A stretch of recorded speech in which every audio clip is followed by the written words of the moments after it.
नमो अरिहन्ताणं नमो सिद्धाणं नमो आयर्याणं नमो उवज्जायाणं नमो लोये सौसाहूणं नरेन्द्रं फणेन्द्रं सुरेन्द्रं हरीशं सतेन्द्रं सुपूजे भजेनायशीशं मुनीन्द्रं गणेन्द्रं नमो जोड़ियातं नमो देवदेवं सदा पार्श्वनाथम्। बोलिए श्री अनंतानंद सिद्धेश्वर विष्णु भगवान की जय। श्री 2400 तीर्थंकर भगवान की जय। श्री पंच परमेष्ठी भगवान की जय। देवादिदेव श्री आदिनाथ भगवान की जय। देवादिदेव श्री पार्श्वनाथ भगवान की जय। अनेकांत शाद्वादमयी जनवाणी मातेश्वरी की जय।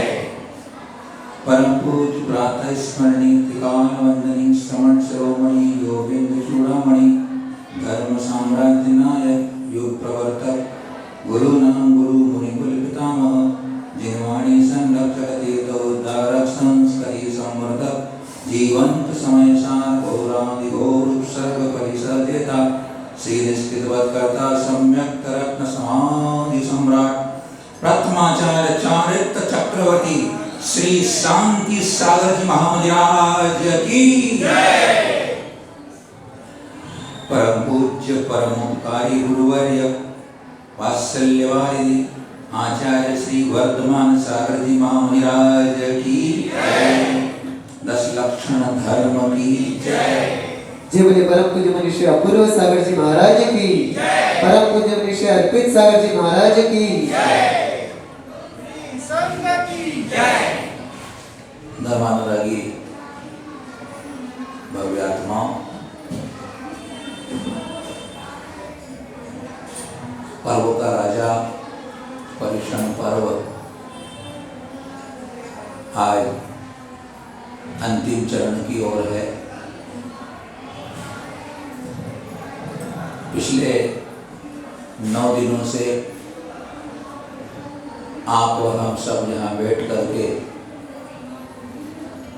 अपने जीवन को कैसे अच्छा बनाए, हमारे अंदर गुणवत्ता कैसे बढ़े, हम अपने जीवन को विकास कैसे करें, इन सब बातों पर बैठकर विचार कर रहे हैं। एक हमारे लिए धर्म ही ऐसा आश्रय है, सहारा है, जो हमारे दोषों को दूर कर सकता है, बुराइयों को निकाल सकता है, अच्छाइयों का प्रवेश करा सकता है।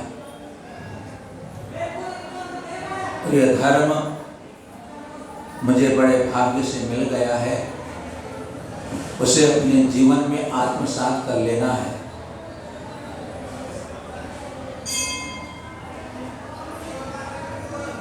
आज पर्वराज पर्युषण का 10वां दिन, 10 इसके बाद बस,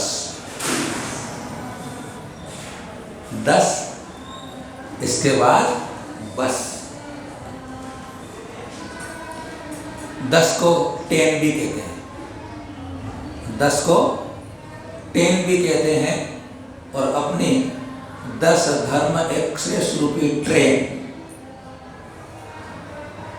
उत्तम क्षमादि स्टेशनों को पार करती हुई आज उत्तम ब्रह्मचर्य रूप अपने स्टेशन पर पूरे गंतव्य को प्राप्त होने जा रही है। आज मोक्ष महल में प्रवेश करने का अंतिम पायदान है। 10 सीढ़ियां थी हमारे पास कि हम मोक्ष महल में प्रवेश कर जाएं। आज अपन 10वीं पायदान पर, 10वीं सीढ़ी पर, 10वीं पेढ़ी पर कदम रखने जा रहे हैं। अभी अपने कदम रखा है, शाम को मोक्ष महल में प्रवेश हो जाएगा, फिर 355 दिन के लिए अपन विश्राम करेंगे। क्या करेंगे अपन? 355 दिन के लिए मोक्ष में जाने के बाद विश्राम ही होता है। यह बात हमने इसलिए कही, 4 तरह के भक्त होते हैं, 4 प्रकार के भक्त होते हैं जो मंदिर में भगवान के दरबार पर आया करते हैं। एक तो होते हैं सदैया, एक तो होते हैं सदैया, एक होते हैं भदैया, एक होते हैं कदैया और एक होते हैं लड़ैया। 4 तरह के भक्त होते हैं। सदैया भक्त तो होते हैं कि वो प्रतिदिन भगवान जिनेंद्र के चरणों में आकर उनकी आराधना भक्ति करते हैं, वो तो कहलाते हैं सदैया। दूसरे भक्त हैं भदैया। भाद्र पक्ष आता है और भाद्र पक्ष में जब ऐसे पर्वराज परुषण आता है, वो 10 दिनों में मंदिर में दिख जाया करते हैं। अपने क्या करते हैं? अपने को 10 दिन मंदिर जी में दिख जाया करते हैं, वो कहलाते हैं भदैया। और कदैया वो लोग होते हैं कि जब कभी किसी की मृत्यु हो जाती है, मौत हो जाती है, तो मंदिर में आना पड़ता है ना उनके साथ में, कभी 3 दिन के बाद, तो कदैया होते हैं। और अंतिम है लड़ैया। जब कभी समाज की मीटिंग होती हो मंदिर के अंदर, और जब आड़ फसाद करना हो, कुछ काम रोकना करना हो, या कोई किसी प्रकार का कोई नेतागिरी करनी हो, तो वो फिर लड़ैया लोग मंदिर में आ जाया करते हैं। तो अपने को कौन सा भक्त बनना है, इस पर विचार कर लेना चाहिए। आज के धर्म पर अपन सब बैठ करके विचार करें। इसके पहले पिछले दिनों अपन ने जो कुछ भी विचार किया है, सीखा है, ग्रहण किया है, उस पर एक बार फिर दृष्टिपात कर लिया जाए, स्मरण कर लिया जाए, याद कर लिया जाए, क्योंकि आज आखिरी दिन है। फिर अपन कल मिलेंगे कि नहीं मिलेंगे क्या मालूम, कल मिलेंगे कि नहीं मिलेंगे पता नहीं। जो नहीं आए पूरे 10 दिनों में, उनको भी अपन सारभूत बात मिल जाए तो अच्छी बात है। तो अपन ने पहले दिन विचार किया था कि मैं अपनी जबान को खाली नहीं करूँगा, अपनी जबान को खाली नहीं करूँगा और अपनी आँख को लाल नहीं करूँगा। कैसे भी मेरे साथ परिस्थिति बन जाए, मैं क्षमा भाव रख लूँगा। मेरी अगर गलती हो जाएगी तो मैं बहुत सरलता से उसे स्वीकार कर लूँगा, और दूसरे से गलती हो गई होगी तो मैं उसे क्षमा कर दूँगा। ये अपन ने विचार किया था, कोशिश भी की होगी आप लोगों ने, ऐसी बात नहीं है। नहीं भी की होती, विचार तो किया ही होगा, विचार तो आया ही होगा। नहीं आया हो तो कोई बात नहीं, मन में सोच के रखना कि आगे कभी अवसर मिलेगा तो दिन में 1 आध बार तो मैं क्षमा रखने का मन बना लूँगा घर में। दूसरी बात थी, दूसरे दिन अपन ने विचार किया था कि मैं छोटा बन के रहूँगा, छोटा बन के रहूँगा, मुझे बड़ा बन के नहीं रहना है। बड़ा कैसा बनता है आपको मालूम है? बड़ा कैसा बनता है? पहले उड़द की दाल को भिगाना पड़ता है, भिगाने के बाद उसको पीसना पड़ता है, पीसने के बाद वो तला जाता है, तलने के बाद जब पानी में भिगाते हैं और खाना होता तो मिर्ची डालनी पड़ती है, खट्टी मीठी मिर्ची डालनी पड़ती है, तब बड़ा बनता है।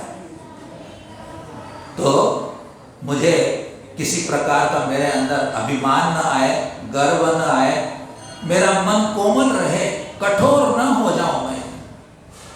कोई मेरे साथ कितनी भी कठोरता कर ले, मैं अपने अंदर कठोरता नहीं लाऊंगा, मैं नम्र हो जाऊंगा, मैं विनम्र हो जाऊंगा, झुक जाऊंगा।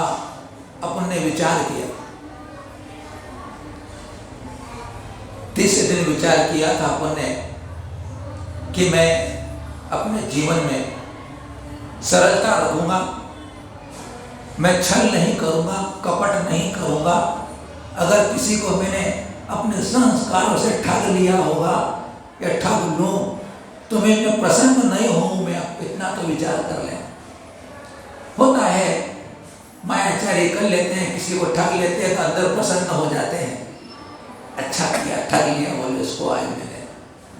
इतना तो कर सकते हैं कभी दिन में एक आध बार की कम से कम प्रसन्नता तो नहीं मैं करूं, किसी को ठग लूं तो, किसी के साथ छल कर दो तो मैं खुशी तो ना मनाऊं। इतना मन भी बना लेते हैं तो थोड़ी अपने अंदर सरलता और सहजता आ गई। कोई भी ऐसी बात हो तो बड़े इजी वे में अपन स्वीकार कर ले तो समझना मेरे अंदर मार्दव भाव आया है, आर्जव भाव आया है मेरे अंदर। चौथे दिन अपन ने सीखा था कि मेरे अंदर संतोष वृत्ति आ जाए, संतोषी में बन जाऊं। संतोषी बन जाता हूं तो मेरे को सुख ही सुख होता है। मैं अभाव को न देखूं, जो मेरे पास है उसका मैं आनंद लूटूं, जो मेरे पास है उसका आनंद लूटूं, उसी को मैं सुखी, उसमें सुख को अपना खुशी बनाऊं मेरी। ऐसा अपन ने चौथे दिन विचार किया। सत्य बोलूं मैं, तोल के बोलूं, विचार करके बोलूं, सत्य बोलूं मैं। दूसरे का दिल दुख जाए, दूसरे के प्राण की पीड़ा हो जाए। अरे ईश्वर ने हमें धनुष के आकार के होठ दिए, ईश्वर ने हमें धनुष के आकार के होठ दिए हैं। इससे बाण ऐसे चलाना कि दूसरे का दिल छिद न जाए, दिल को छू जाए, ऐसे बोले।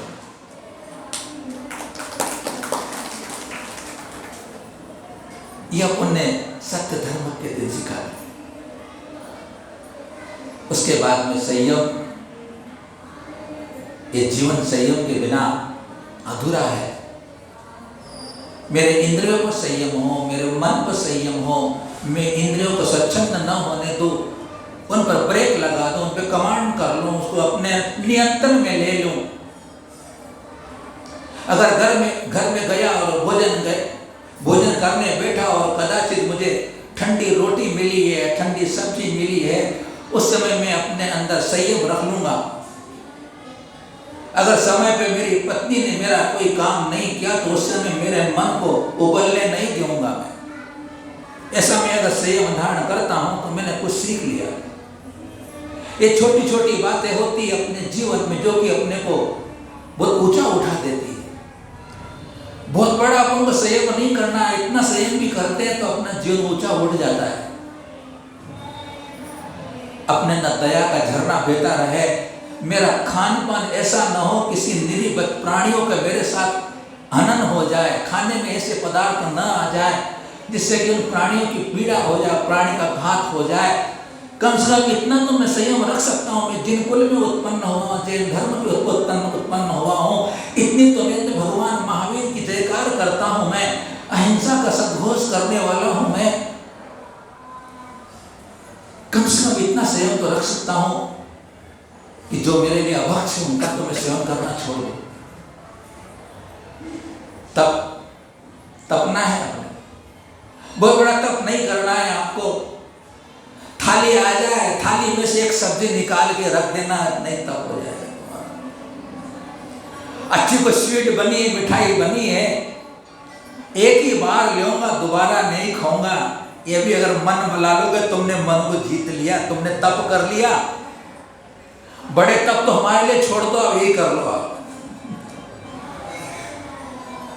ये तप अगर आप कर लेते हो, मैं माला फेरने बैठूंगा तो एक माला एक आसन से बैठूंगा, हिलूंगा नहीं, एक आसन से बैठकर मैं माला फेर लूंगा। काय क्लेश कर लोगे आप, काय क्लेश कर लोगे आप। मैं अपने घर में सुबह उठूंगा तो भगवान जिनेंद्र की मूर्ति का मेरे हृदय में ध्यान कर लूंगा, आपका ध्यान हो जाएगा, आपका ध्यान हो जाएगा। बहुत बड़ा ध्यान नहीं है। जिन प्रतिमाओं के दर्शन करते हैं उनको हृदय में स्मरण कर लेना, हृदय में उतार लेना, तुम्हारा ध्यान नाम का तपस्वन हो जाएगा। त्याग,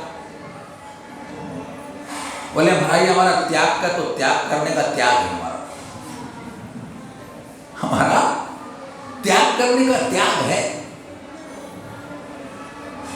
और हम कहते हैं हमारा त्याग देने का त्याग है। त्याग लिया जाता है, दिया नहीं जाता है। त्याग लिया जाता है। अपने अंदर आकांक्षाएं बैठी बहुत सारी, बहुत सपने बड़े बड़े देखते हैं अपन, उनका हमें त्याग करना है। त्याग ये कर देना है, अगर मेरे पास बहुत ज्यादा पैसा नहीं है, बहुत बड़ी बोली नहीं ले सकता हूं मैं, अगर कोई जरूरतमंद है और कोई ऐसा है असहाय आदमी है, सुबह उसको जाकर इतना कह देना कि भाई कभी कोई भी तकलीफ पड़े, कोई परेशानी में हो, मुझे याद कर लेना, मैं तेरी सहायता करने आ जाऊंगा। अगर तुमने उसके प्रति इतना अभयदान का भाव कर लिया, तुमने अपने त्याग जीवन में अपना लिया। पैसा नहीं तुम्हारे पास देने कोई तकलीफ नहीं है दान करने के लिए, लेकिन अगर आपने उसको साहस दे दिया, हिम्मत दे दी, धैर्य दे दिया, घबराना मत, कभी कोई भी परेशानी में पड़ जाए मेरे पास आ जाना, आपने त्याग धर्म को अपना लिया, दया दान कर लिया आप लोगों ने। कल का दिन था आपकी जन्म, एको हम निर्मम शुद्ध हूं, मैं एक अकेला हूं, एक हूं, जगत में मेरा कोई नहीं है, मैं अकेला हूं, जगत में मेरा कोई नहीं है, सब स्वार्थ के हैं, सब मतलब के हैं। जब तक मतलब सस्ता है तब तक बोलते हैं मेरा है, मेरा है, मेरा है। तिजोरी की चाबी जब तक पिताजी के पास है तब तक दो चार बैठे होते हैं, बराबर उनके ख्याल रखते हैं, और चाबी कभी दूसरे को दे दी, तीन बेटे देखते ही दिए। इसलिए कहा करते हैं कि स्वार्थ का संसार है, सबको दौलत से ही प्यार है, स्वार्थ का ही संसार है, दौलत से ही सबको प्यार है। तो भैया कोई साथ नहीं आने वाला, न कोई साथ देने वाला है, एक अपनी आत्मा अपने साथ है, अपनी है, वो सदा रहने वाली है। यह देह और देह से संबंध रखने वाले जितने भी पर संयोग हैं वो संयोग मात्र है। जितने संयोगों में उलझोगे उतने उलझते चले जाओगे, संयोगों से जितने अलग होगे उतने सुलझते चले जाओगे।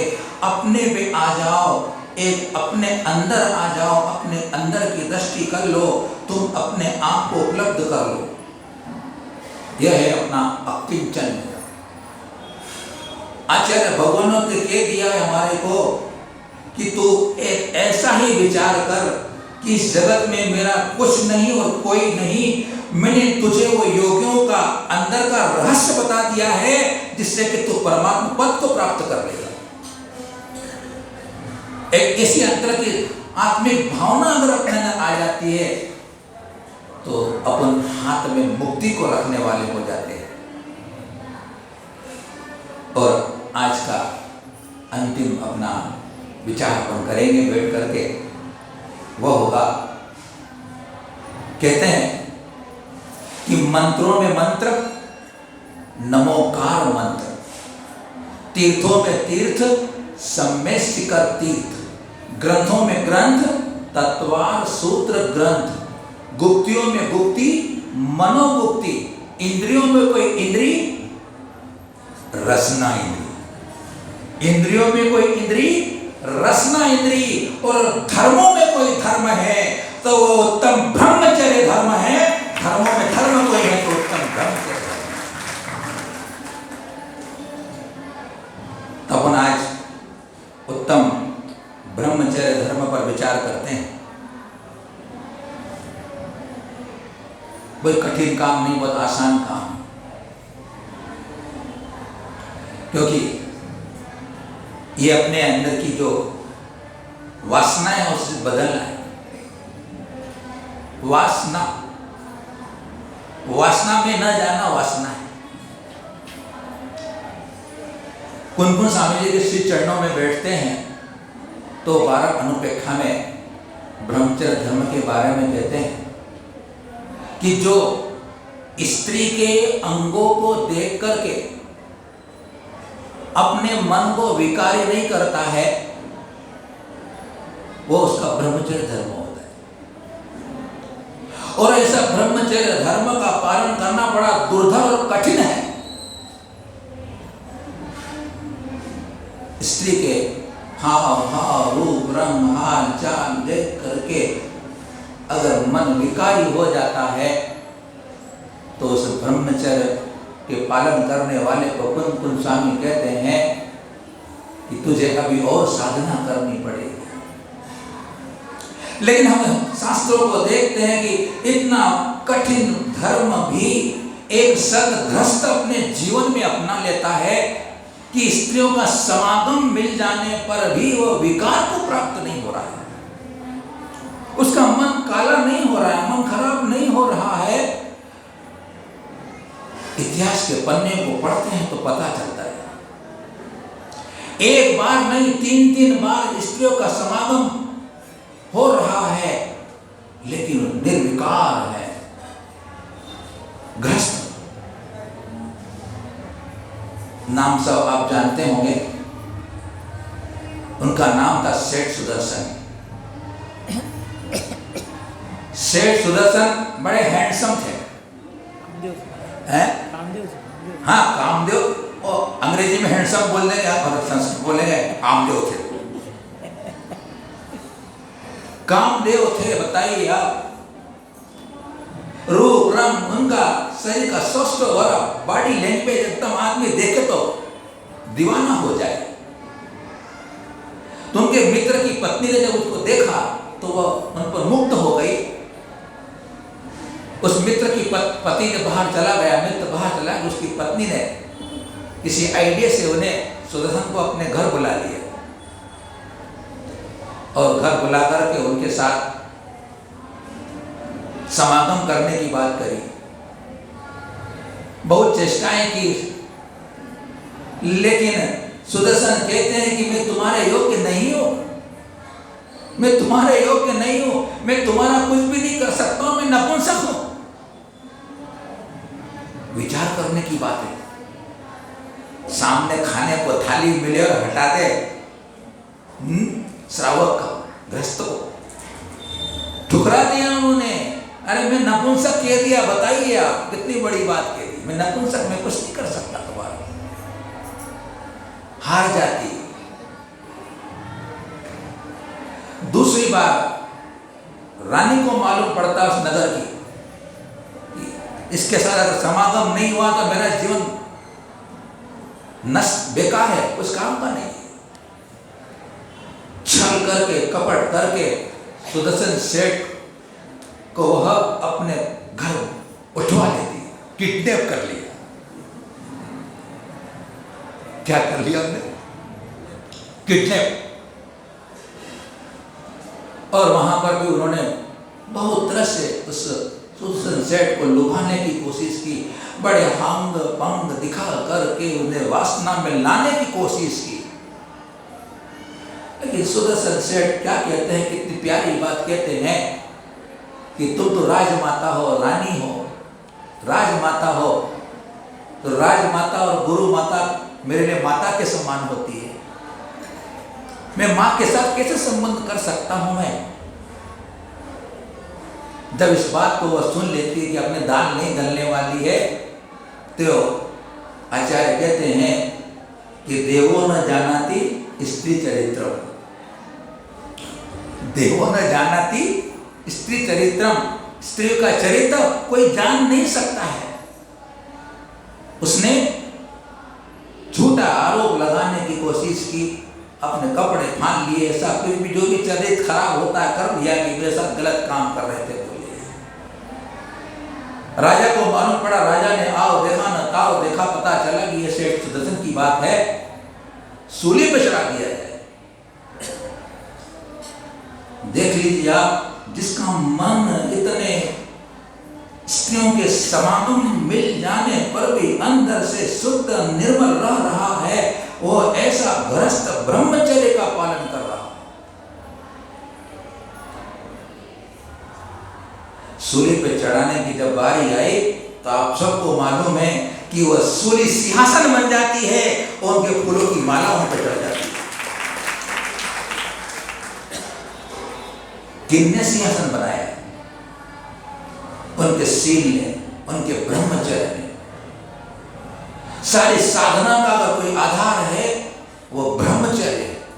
किसी विद्या को सिद्ध करना हो ब्रह्मचर्य चाहिए, अगर तपस्या करना हो ब्रह्मचर्य चाहिए, अगर अपने अंदर के गुणों का विकास करना हो ब्रह्मचर्य चाहिए, बुद्धि को उत्कृष्ट बनाना हो ब्रह्मचर्य चाहिए। इसलिए पहले जमाने में पढ़ने के लिए बच्चों को गुरुकुल में भेज दिया जाता था, ब्रह्मचर्य आश्रम में भेज दिया जाता था, तो वहां जाकर के उनका पूरा बुद्धि का विकास होता था। 2 बार परीक्षाएं हो चुकी, उस समय सुदर्शन सेठ ने संकल्प ले लिया, अगर इस पर अगर मेरा यह दोष दूर नहीं होगा तो मैं मुनि दीक्षा धारण कर लूंगा।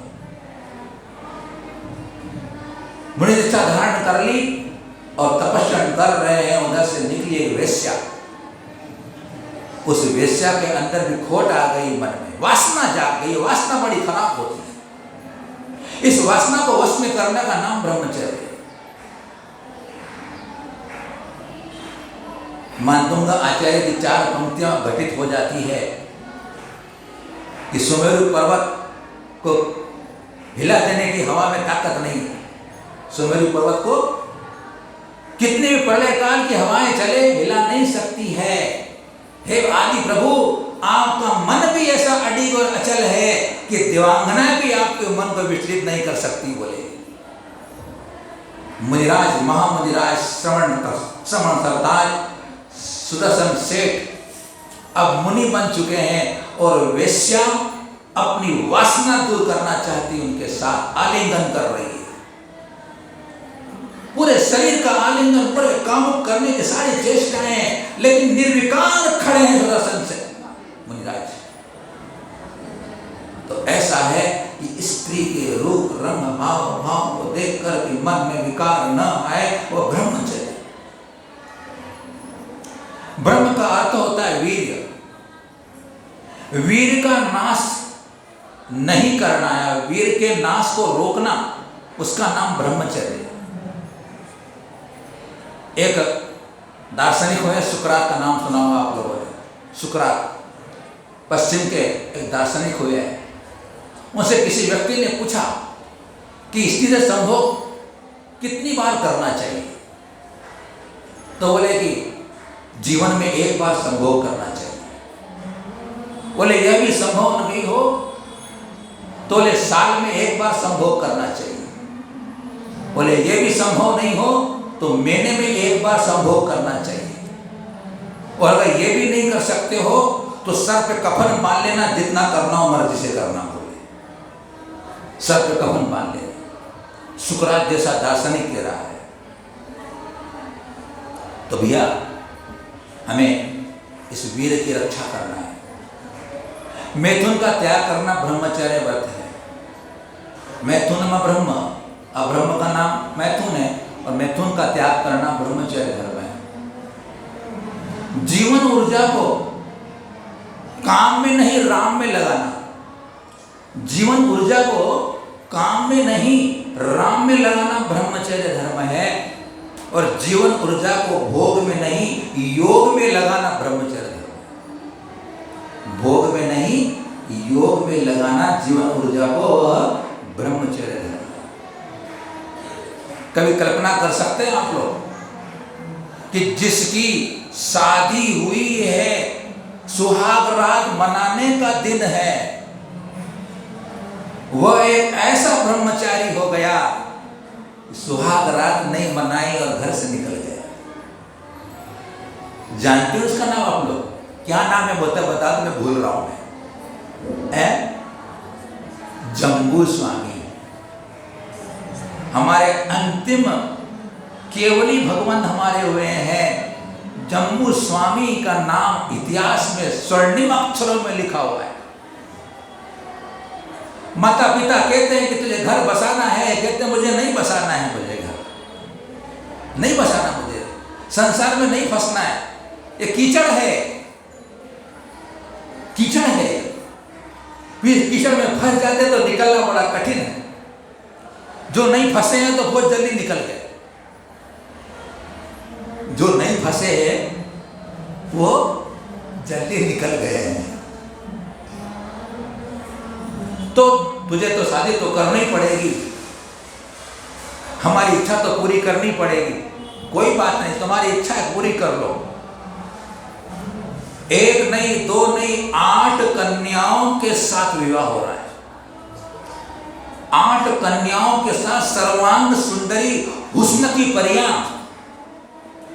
ऐसे सर्वांग सुंदरी जिनके रूप रंग को देखे तो आदमी दीवाना हो जाए।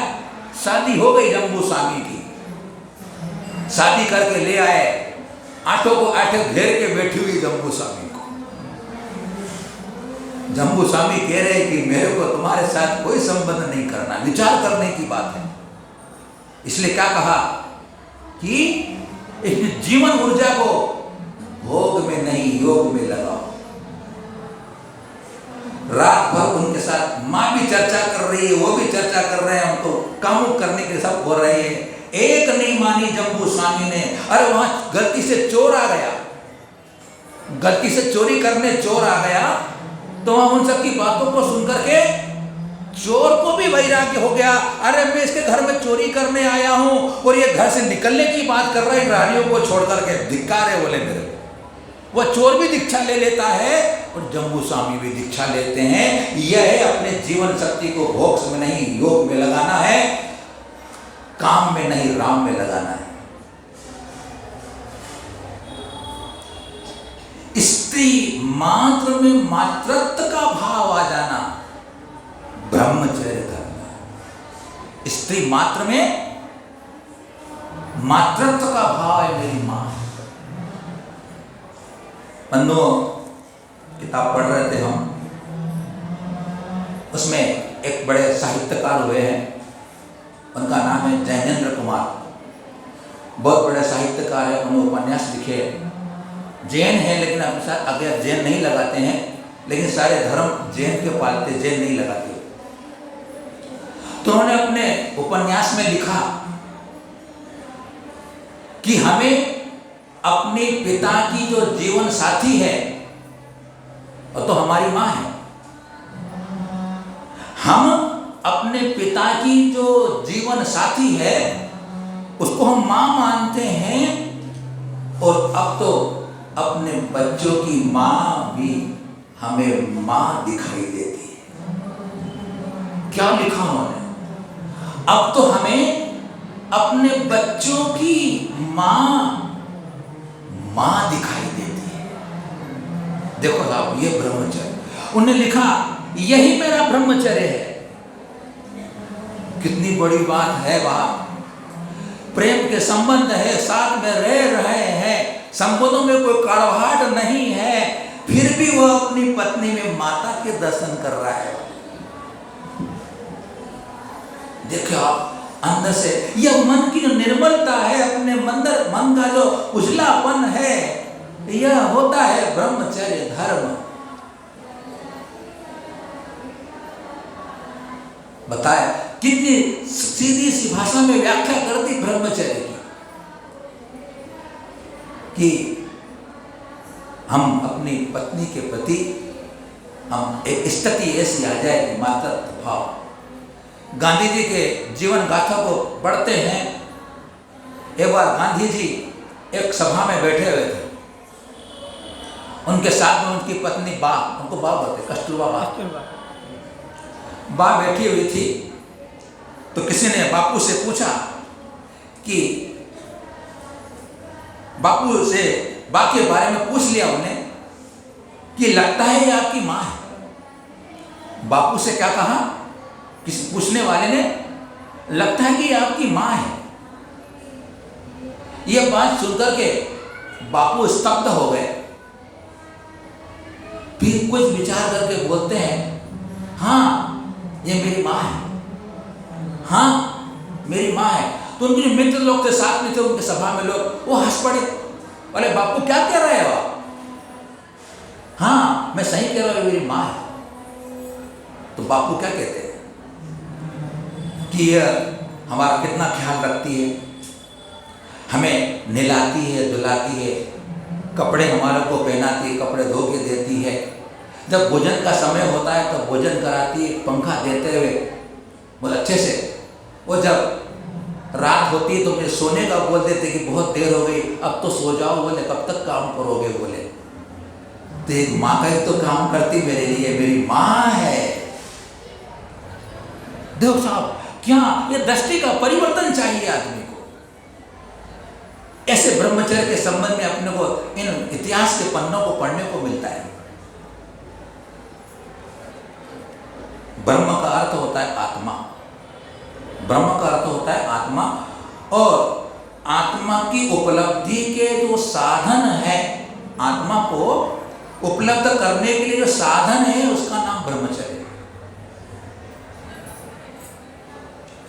जो जितना आत्मा के नजदीक है वो उतना बड़ा ब्रह्मचारी, और जो जितना आत्मा से दूर है वह उतना ब्रह्मचारी। वो क्या है? वो ब्रह्मचारी। बंधुओं, आज का जो धर्म है, निज में रमना, निज में ठहरना, निज में स्थिर हो जाना, निज के आनंद को लूटना, वो उत्कृष्ट निश्चय से ब्रह्मचर्य धर्म है। 10 धर्मों का जब 9 धर्मों को पार करने के बाद आकिंचन धर्म में सब कुछ अलग हो गया, अंतरंग बहिरंग सारा परिग्रह चला गया, शरीर से मोह छूट गया, कसाय समाप्त हो गई, एक अपनी अकेली आत्मा रह गई। अब करना क्या है? सिर्फ उसी में ठहर जाना है, उसी में रमना है, उसी का आनंद लेना है। तो हमारी उस आत्मा से हमें दूर कौन ले जाता है? तो हमारी आत्मा से दूर ले जाने वाला काम और भोग है। काम और भोग हमारी आत्मा से दूर ले जाने वाले साधन है। और जिन्होंने भी काम भोग में, विषयों के भोग में लगे हैं, उन्हें आज तक उपलब्ध क्या हुआ? चिंतन करना है आज के दिन कि मुझे उपलब्ध क्या हुआ। अतृप्ति, तृष्णा, आकुलता, यही तो उपलब्ध होता है भोग करने के बाद। क्या मिलता है? बंधुओं, अगर थोड़ा में गहराई में जाके चर्चा करें तो थोड़ा पर, क्योंकि महाधर्म है यह ब्रह्मचर्य धर्म, महाधर्म है। कुन स्वामी ने तो कहा है कि भैया शुद्ध परिशुद्धरण बूढ़ा सर्वस्व काम भोग बंद कहा, एक सुलंभो नवरण सुलभो विहतस। हे प्रिय आत्मन, तूने काम की, भोग की और बंध की कथा तो तूने सुनी है, परिचित है और अनुभूत है। तूने भोग की कथा सुनी है, अब उसे सुन जिसे आज तक नहीं सुन सका है। तू काम और भोग से परिचित है, अब उससे परिचय प्राप्त कर जिसे तू आज तक नहीं परिचय प्राप्त कर चुका है। तो उसका अनुभव कर जिसे तू आज तक अनुभव नहीं कर सका है। जब तक हमें आत्मज्ञान नहीं होगा तब तक हम ब्रह्म में आचरण नहीं कर सकते, आत्मा में रमण नहीं कर सकते, स्थिर से परांगमुख नहीं होते हैं। आत्मिक सुख की जब इच्छा हो जाती है, आत्मिक सुख की श्रद्धा हो जाती है, तो इंद्रिय सुख से विरक्ति हो जाती है। 2 हड्डियों के घर्षण में क्या उपलब्ध होने वाला है? कुछ नहीं। सिर्फ तृष्णा। वो व्यक्ति आंख से आग को बुझाना चाहता है, नहीं बुझ सकती। आंख से आग नहीं बुझ सकती। कुत्ता होता है, हड्डी को चबाता है। कुत्ता हड्डी को चबाता है, खूब चबाता है हड्डी को, लेकिन हड्डी में कुछ होता नहीं है, फिर भी चबाते रहता है, चबाते रहता है। चबाते चबाते उसके मसूड़े छिल जाते हैं। और मसूड़े छिल जाते हैं तो उसमें से रक्त आने लग जाता है, तो वह समझता है कि हड्डी में से ही ये मजा आ रहा है बोले। वस्तुतः उसमें से उसको कुछ भी प्राप्त नहीं होने वाला होता है। ऐसे है भोग की दशा, खुजली खुजालने के समान है। खुजालते हैं, जब खुजली आ जाती है, खुजालते समय अच्छे लगते हैं ये खुजालना, लेकिन उसके बाद आपको दाही याद नहीं होने वाली। किंपाक विस्फल के समान है यह भोग। किंपाक विस्फल सुंदर दिखता है, खुशबूदार होता है, मनमोहक होता है, लेकिन खाने के बाद वो मृत्यु को प्राप्त करा देता है। यह ऐसा ही काम और विषयों की वांछा है। वासना ऐसी चीज है जिससे कभी तृप्ति नहीं होती है। कुन स्वामी कहते हैं, अगर तुम्हें भोग करना है तो अपने चेतना का भोग कर। कुन स्वामी कहते हैं, भोग करना हो तो अपने चेतना का भोग कर, आत्मा का भोग कर। दो पंक्ति कहते हैं, एदं विरदो नित्यं संतुष्टो नित्यमेदं मी एदेन होय तित्तो ओहति तुरोत्तमं सुखम।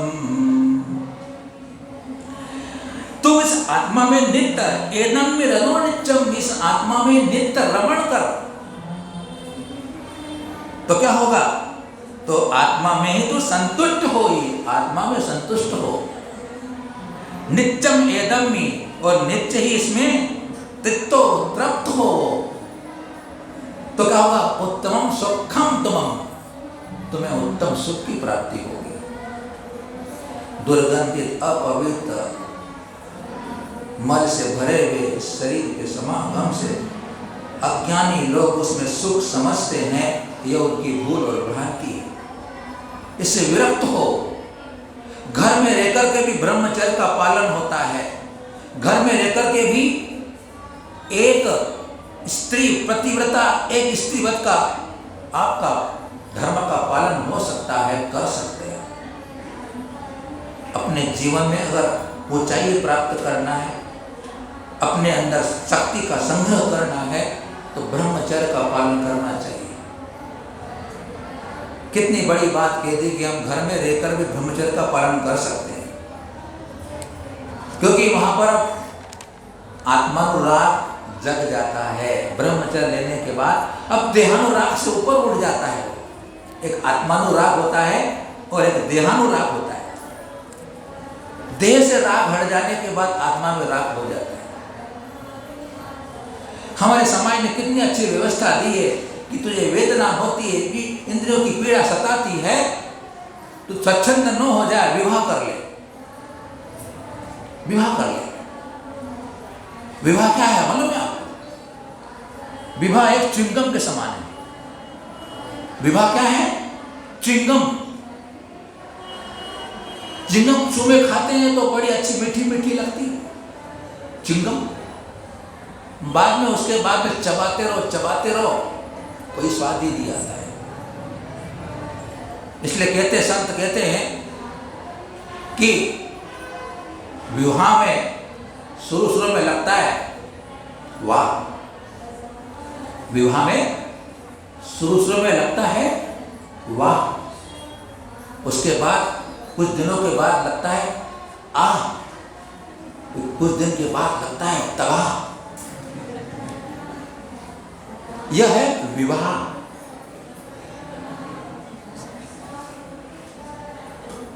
बंधुओं, अगर विवाह किया है तो वासना को निमंत्रण देने के लिए विवाह नहीं किया।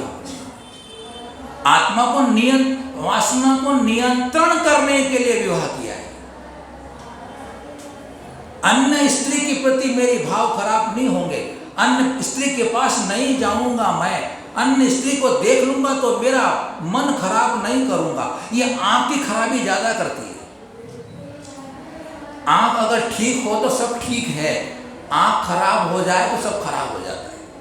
इसलिए हमारे आचार्यों ने कहा है कि स्त्रियों से ज्यादा आंख से आंख मिलाकर बात नहीं करना, नीचे दृष्टि रख कर के बात करना, क्योंकि सारा खेल इन आंखों के अंदर ही है। ऐसे काम बाण छोड़ती है कि आदमी घायल हो जाता है। तो अगर तुझे ब्रह्मचर्य को रखना है तो इन स्त्रियों से अपने आप को बचा के रखना। अपना खान पान ठीक रखना, तो तेरे अंदर वासना कम पैदा होगी।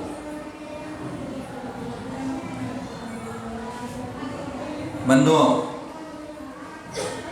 चक्रवर्ती जैसे आदमी को भी भोगों से तृप्ति नहीं है। मैं चक्री पद पाए भोगे भोग घनेरे, तो भी तनक भय नहीं भोग मनोरथ मेरे। बंधुओं, ये तो अग्नि में घी डालने के समान होता है। अग्नि में घी डाल देंगे, अग्नि में घी डालने के बाद जैसी भक्ति है, जैसी तुम इन वासना की पूर्ति करने जाओगे, काम को भोगने जाओगे, तो तुम उससे तो अतृप्ति तृष्णा बढ़ती चली जाएगी, संतुष्टि नहीं मिलने वाली है। अगर तुमने अपने अंदर त्याग और ब्रह्मचर्य को अपनाया तो संतुष्टि मिलना शुरू हो जाएगी। कैसा होता है देखो आप, जब किसी स्त्री के प्रति अंदर से राग भाव चला जाता है, अंदर धर्म आ जाता है। शिवाजी का एक दृष्टांत पढ़ा हमने यहाँ, शिवाजी का। शिवाजी महाराष्ट्र के राजा हुए थे। उनके पास एक बड़ी खूबसूरत माँ जवान थी, उनके पास आती है, निवेदन करती, हाथ जोड़ती है कि मेरी तुम्हारे से एक कामना है, तुम्हारे से मेरी कामना है, मैं कोई इच्छा रखी हूँ तुम्हारे से। बोले बहुत ज़्यादा स्पष्ट नहीं किया उन्होंने, लेकिन हम संकेतिक भाषा में बता दें कि मैं क्या चाहती हूँ। तो उन्होंने कहा कि मैं कुछ नहीं, मैं तुम्हारे जैसे पुत्र की इच्छा रखती हूँ। क्या कहती हो? मैं तुम्हारे जैसे पुत्र की इच्छा रखती हूँ। जब ये बात सुनी शिवाजी ने, चिंतन किया, वो सिंहासन से उठकर उस युवती के पास आए, चरणों को छुआ। शिवाजी तो बड़े थे उम्र में, लेकिन युवती छोटी थी। चरणों को छुआ, तुम मेरे जैसे पुत्र की इच्छा करती ना, समझ लो मैं तेरा ही पुत्र हूं, मैं तेरे समर्पित हूं। बोले मैं तेरा ही पुत्र हूं, क्योंकि मेरे ऐसा पुत्र तो इसी बात से मिल सकता है कि मेरे जैसा ही तो मैं आपको समर्पित कर दूंगा, तभी तो मैं तेरा पुत्र कहलाऊंगा। तो शिवाजी के सामने आया प्रस्ताव भी, लेकिन क्या कह दिया कि मैं ही तेरा पुत्र हूं, मातृत्व देख लिया उनके अंदर। बंधुओं, हनुमान भी देख लो कैसे थे। वाल्मीकि रामायण में लिख दिया, लक्ष्मण के बारे में लिख दिया, ये सीता को हरण करके ले गया तो सीता अपने संकेत छोड़ने के लिए आभूषण फेंक रही होती है। ब्रह्मचर्य की बात हो, कैसा कैसा मन निर्मल होता है ब्रह्मचर्य के अंदर। हार मुकुट वगैरह फेंकती जा रही है सीता, पायजेब भी फेंक दी, नपुर भी फेंक दी। उन्हें सब तक पता चला कि सीता का हरण हो गया, पता लगाना चाहिए, खोज की गई। राम जी जा रहे हैं साथ, लक्ष्मण जी भी जा रहे हैं, सेना साथ में है। कभी मुकुट दिखता है, कभी हार दिखता है, कभी कंगन दिखते हैं। तो लक्ष्मण से पूछते कि राम जी लक्ष्मण से पूछते थे पहचान तो किसके हैं ये? राम को उत्तर नहीं दे रहे लक्ष्मण, लेकिन कुछ आगे चल के देखते हैं तो वहां उन्हें पायजेब मिले, नुपुर मिले। नुपुर को देख करके लक्ष्मण उछल पड़े, अरे भैया ये तो सीता के पायजेब, सीता के नुपुर हैं ये तो राम पूछते हैं क्या बात है? मैंने पहले पूछा था ये आभूषण किसके, तुम उत्तर नहीं दे रहे थे और तुमने पायजेब को पहचान लिया। तो लक्ष्मण के बारे में वो कहते हैं वाल्मीकि, लक्ष्मण ने जब कभी भी सीता जी को देखा तो कभी ऊपर उनके आंख ऊपर करके नहीं देखा सीता को हमेशा उनके चरणों में दृष्टि रख करके बात करते थे, दृष्टि रख करके, क्योंकि मां समझते थे सीता को लक्ष्मण राम मां समझते थे। बताओ वाल्मीकि जैसी रामायण में इतनी बड़ी बात सीता के प्रति लक्ष्मण के लिए दे दी। तो बंधुओं, यह होता है ब्रह्मचर्य धर्म। अगर आप अपने जीवन में अपना चाहो तो अष्टमी का दिन होता है, पर्व का दिन होता है, उसमें नियंत्रण रखना। अरे ब्रह्म अब्रह्म के अंदर द्रव्य हिंसा भी होती है और भाव हिंसा भी होती है। बिना राग भाव के स्त्री के पास समागम होता नहीं है, और स्त्री से समागम होता है तो जीवों की विराधना बहुत बड़ी तादाद में हो जाती है। 9 लाख 30 की विराधना 9 लाख 30 की विराधना हो जाती है। तो आज उत्तम ब्रह्मचर्य धर्म का दिन है। पूरे जीवन में अपनाओ तो बहुत अच्छी बात है, लेकिन गृहस्थ में रहते हो तो पर्व के दिनों में, अष्टानिका के दिनों में, अष्टमी चतुर्दशी के दिनों में अब अपने को थोड़ा इस ब्रह्मचर्य के पालन करने का पुरुषार्थ बनाना।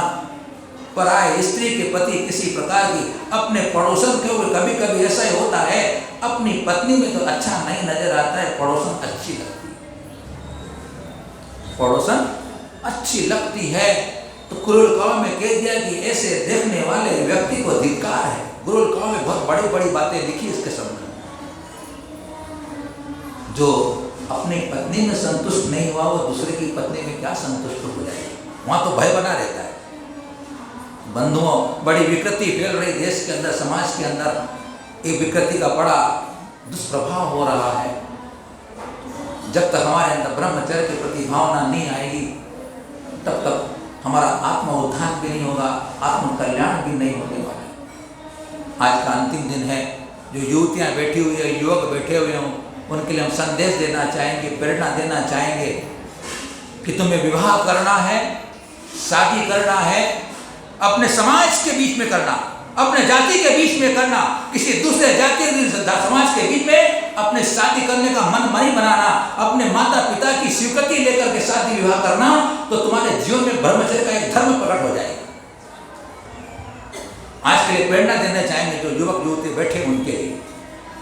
आज इसकी आवश्यकता है कि आज अपने समाज की लड़कियां दूसरे समाज में जा रही, दूसरी जाति में जा रही है, उसकी रोकथाम करने की जरूरत समाज को है। समाज के सब परिवार, समाज वर्ग सबको है, साधु संत को भी है, कर रहे हैं, हम लोग भी प्रोत्साहित कर रहे हैं।